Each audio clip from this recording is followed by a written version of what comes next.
नमस्ते, अभिवादन आपका इनोसेंट इन्वेस्टर के इस नए वीडियो में आपके लिए डिस्क्लेमर। दोस्तों, आईडीबीआई बैंक की बात करेंगे। अगर आप देखोगे ये 15, 16, 17, 18% एक वक्त ऊपर ट्रेड कर रहा था और जहां से खुला है स्टॉक में वहीं से गिरावट आई है। बहुत ही पॉजिटिव न्यूज़ थी। मैंने ये न्यूज़ आपके साथ रखी भी थी कि इनको पीसीए से बाहर किया गया है आरबीआई के द्वारा।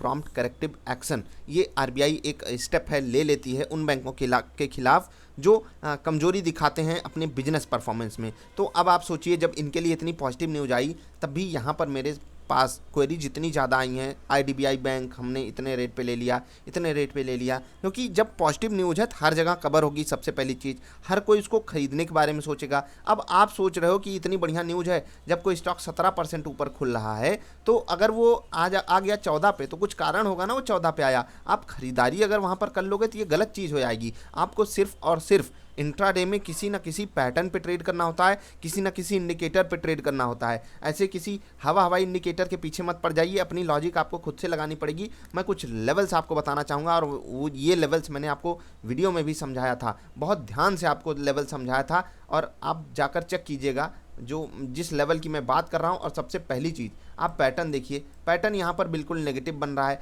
आप यहाँ पर आओगे पॉजिटिव ट्रेड लेने तो आपके साथ गलती, मतलब आपकी गलती होने के चांसेस बढ़ जाएंगे। अब आपको मैं जो बता रहा हूँ उस पर ध्यान रखिएगा। 42.80 रुपये। अब आप कहोगे कि इसमें कौन सी बड़ी बात है। आप देखिए, स्टॉक जो है इसके ऊपर भी जाता है। 44 रुपये मैंने पहला रेजिस्टेंस बोला था, सबसे ऊपर वाला। नीचे से ऊपर जाते वक्त 42.80 रुपये, ये लेवल मैंने आपको समझाया था। थोड़ा तो सम्मान पाया। बस आपको ऐसे ही लेवल्स आइडेंटिफाई करने हैं। इसके नीचे फिसला, ये रेड कैंडल बनी, इसका मतलब क्या है?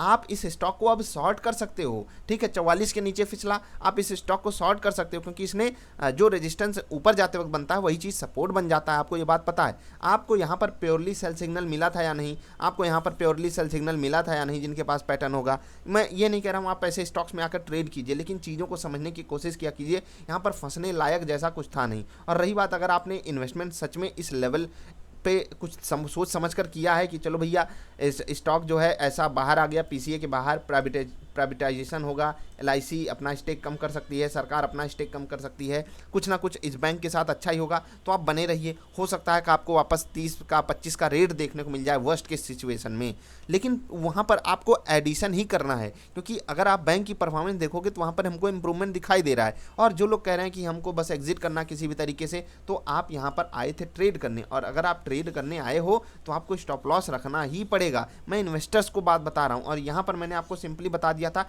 यहाँ पर हर कोई कह सकता था कि स्टॉक बहुत बड़ा गैप अप करेगा, और मैंने आपको एएमओ लगाने से भी मना किया था। वहाँ पर आप फालतू में फंसोगे, और सबसे ज़्यादा यहाँ पर ट्रैप किया गया किसको? एएमओ वालों को। और ये न्यूज़ वाले अगर आपको न्यूज़ में ये सारी बातें बता ना देंगे, हाँ भैया खरीद लो 20-20, 30-30 में बता देंगे, भाई सब स्टॉक धूम मचा देगा, तो रिटेल इन्वेस्टर एमओ क्यों नहीं लगाएगा? रिटेल इन्वेस्टर को लगता है कि एमओ हमारे लिए ही बना है, हमको वो लाखों कमा देगा, रातों रात कमा देगा। हम रात में ऑर्डर लगा के खोलेंगे, सुबह जैसे ही टर्मिनल हमको केवल प्रॉफिट दिखाई देगा। और सच्चाई क्या हुई? आपको दिखाई क्या दिया? एमओ ऑर्डर सबका एग्जीक्यूट हुआ है मार्केट प्राइस पे, और उसके बाद देख लीजिए स्टॉक जो है 45 रुपये से फिसल करके 42 रुपये के भी नीचे क्लोजिंग दिया है। अगर हम सिर्फ क्लोजिंग बेसिस पे इसको कैलकुलेट करें, ऊपर से 8-9% की गिरावट एक दिन में, जो स्टॉक एक दिन में आपको 8-9% का डेंट दे दिया, अब सोचिए कि आपको वहाँ पर क्या करना है।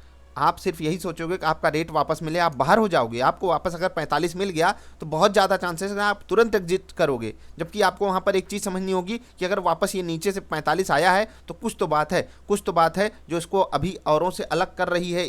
इसलिए आपको खरीदारी वहाँ पर करनी चाहिए अगर आपको पॉजिटिव पैटर्न मिलता है।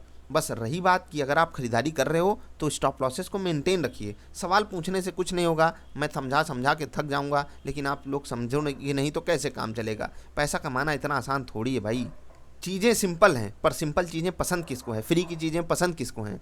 सबको एकदम कॉम्प्लिकेटेड चीज़ें पसंद है। 50 इंडिकेटर लगा लो, हाँ यहाँ बाई मिल रहा है, यहाँ सेल मिल रहा है। एमओ वालों बहुत बुरी तरीके से फंसे हो आप यहाँ पर। और रही बात की गिरावट की, तो गिरावट आने का सबसे बड़ा कारण तो बाजार ही है। दूसरा बड़ा कारण है कि बड़े प्लेयर्स को पता है कि ये बैंक जो है ऐसे अपनी परफॉर्मेंस जो इम्प्रूव करके हमें दे रहा है, वो मतलब होता है ना, बहुत लंबे समय की मेहनत है। ठीक है, अब इनको फोकस तो करना ही था अपने बिजनेस पे। अगर ये नहीं करके करके दिखाते, पीसीए से बाहर नहीं आते। अब सोचिए कि ये प्राइवेटाइजेशन की तरफ जाएंगे तो ऐसा तो होगा नहीं कुछ रातों रात चमत्कार हो जाए, लेने का मौका सबको मिलेगा। इसीलिए बड़ा प्लेयर यहाँ पर एग्जिट करने के बारे में ही सोचा, इसीलिए इतना बड़ा वॉल्यूम हुआ और बाजार भी गिरावट की तरफ इशारा कर रही थी, इसलिए ऐसा कुछ हुआ है। कुछ फंडामेंटली नहीं चेंज हो गया है न्यूज़, ऐसा नहीं है कि न्यूज़ कैंसिल हो गई है, आरबीआई ने कुछ ऐसा कैंसिल कर दिया है। तो आप लोगों के पास अगर इन्वेस्टमेंट के लिए ये स्टॉक पड़ा हुआ है तो घबराना नहीं है। अगर कोई और सवाल सुझाव हो तो नीचे बताइएगा, हम मिलेंगे फिर से। कोई चीज़ नहीं समझ में आई निफ्टी इंडिया.in@gmail.com पर पूछिएगा। नमस्कार।